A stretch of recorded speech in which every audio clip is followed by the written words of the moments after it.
Here's where we left off in the last episode. Just simple rule of thumb, always remember it's way easier to drop or add ND than it is to start fussing with the lights. So now I'm gonna fly back up the floppy so you can see what that was before and after as well. I enjoy the floppy because now we have really nice contrast. We can use the meter and see what the difference is, okay? So with the settings and the ND and everything, I take a reading here, and I always do dome in when I want to get the direct source. Remember, dome out is for resembling the human face and just like an overall reading. Dome in to get precise. So that's 21 foot candles on the key side and only 1.5 foot candles on the fill side. But if I look at the EL zone, I know that this is 2 under. Meanwhile, there is one little tiny part right here that's hitting 2 over. So really, that's just a 4-stop difference between the fill and the key side. And a 4-stop difference, as we've talked about in recent videos, we know that is a 16:1 contrast ratio. Okay, and also what the floppy helps us do is really feel that edge right there. Again, that's just a Helios. I talked about how I matched it to the Astera in terms of color. Generally, when we're doing edge light, I like to put it slightly below whatever the key is. So this is where my Sekonic comes in, and I've talked about this too, where any time that you have diffusion or anything in front of your light source, it's going to instantly affect the color. We talked about that in my stop animation commercial overhead lighting setup we did a while back. Once you have everything set the way you like it to be, modifiers included, you need all your modifiers set before you take your white balance reading. I'm gonna take it with my Sekonic 800 here. We're sitting at a 4700 Kelvin. You'll notice that to camera, we are 17.5 foot candles. That's nice, or 188 lux.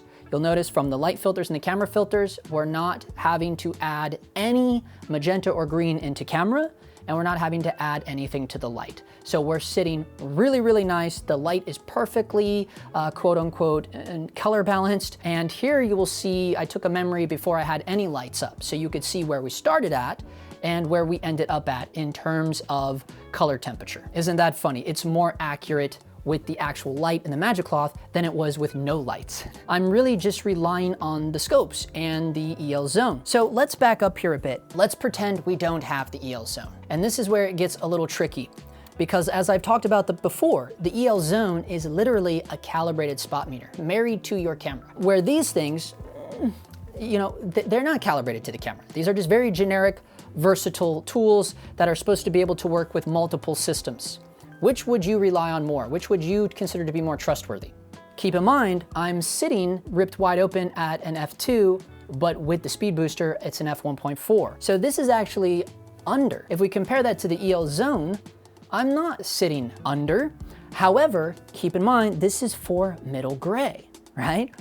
I'm monitoring for my skin tones. You'll notice on the EL zone, the middle gray is just this little area here where we're getting the fall off from the key side to the neg. And we definitely have this little patch here is middle gray and a little bit of half a stop over, but it's competing between middle gray and half a stop. Meanwhile, this is actually where my skin tones I want them to be, which is half a stop to 1 stop over. Okay, where the meters do come in clutch, where EL zone doesn't really help me out because it's sometimes a little hard to see, is getting my little subtle edge, right? The edge took me quite a while to get the way I like it. I've done plenty of edge lights where it was just overcooked. It looks like the skin's baking, right? You don't want that. You just want it very subtle. And also, if you have a little fixture back here to kind of help sell that edge, right? It's just a fake thing, but it helps, right? And right now, for the sake of tutorial, it's just an Astera bulb. That's nothing special, right? It's just, it's a weird bulb back there. But in reality, maybe you'd have a little lamp or something, right? So, you know, keep that all in mind. This is just tutorial's sake. This isn't like I'm lighting for Marvel or something. Even though we did a Wonder Boy thing, the teaser's out. I encourage you guys to check it out. I'm gonna do dome in. I'm gonna turn around and just take a shot. I'm gonna squint my eye and make sure the dome is right in front of the Helios tube, okay? And here we go, and boom. It's only 5.3 foot candles. That's quite excellent. If the key is giving me 20 and that thing's only giving me 5, that's nice and nuanced, right? And we can easily tell just by looking at the image, right? But if I look at the EL zone, I can't see it at all. I can't see the edge at all. Not one bit. I can't see it because it's so dim, because we have the neg right on top of me. For really fine-tune adjustments, that's where I really rely on the meter. And because it's just showing under, you really gotta pay attention to your foot candles or your lux, whatever you prefer. We say, wow, that's giving me 5 foot candles, that's giving me 20 foot candles. So that's pretty nice ratio right there. Not sure if it's possible, but I am curious to know how can I relate the meter reading to the max dynamic range of the camera. The idea behind that is to measure the light intensity and decide if my camera can able to handle that situation for a given exposure setting. You must do proper pre-production and testing on your own before the day, right? That's why in the big leagues, they all have prep days. That's what's going on. You're figuring out the dynamic range of that specific camera system, that specific sensor. I did a video long ago called Own Your Sensor, and that was literally a tutorial taken straight out of the 11th edition of the American Society of Cinematographers manual, okay? Again, I will add that to the playlist. It will be down attached to this video, either here or in the description somewhere, whatever device you're on, you'll be able to find it, okay? It's called Own Your Sensor. It's a thumbnail. It looks like a bunch of mug shots of my ugly mug. I highly encourage you to do that. That test is way far more nuanced than a very generic cliche dynamic range test, because what the sensor ownership test will let you decide on is where you want to rate your camera, because it's going to reveal to you where the noise is getting too much, right? How far do you want to push it over? How far do you want to push it under? It's going to inform you for each specific project, because as I've talked about many a times, what we should be honoring is the script. We should be honoring the project.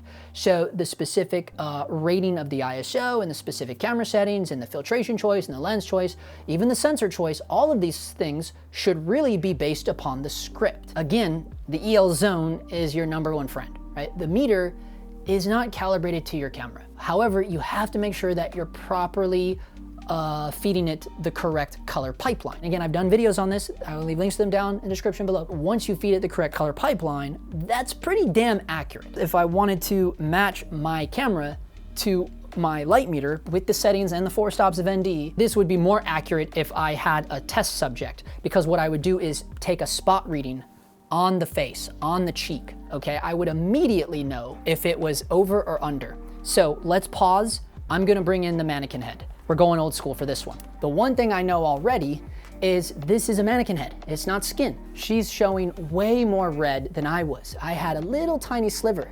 Her whole face is, and that's just different complexions. But that's okay. Let's pretend this is the complexion that we're doing the test with. So I know this is 2 stops over. Right under this eye, the key side is 2 stops over. Take my meter, and I'm gonna change it from incident mode to spot mode. Now I can go over there. I'm gonna stand behind the camera. You'll be able to see me on the FX30, and I'm gonna take a spot reading right where this is showing me 2 stops over. Okay, so I got a 1.4 split. This meter should have at least been showing me a 2 split. My meter is actually a stop under what my camera is. So now I know anytime this meter is showing me, let's say I take a reading, it's showing me an 8. Well, I know actually the camera is reading an F11, because I know this meter is a stop under what this specific camera is. But that's one way you could use the meter to figure out the range of your camera. But the only way I was able to do that is using the EL zone as my assistant.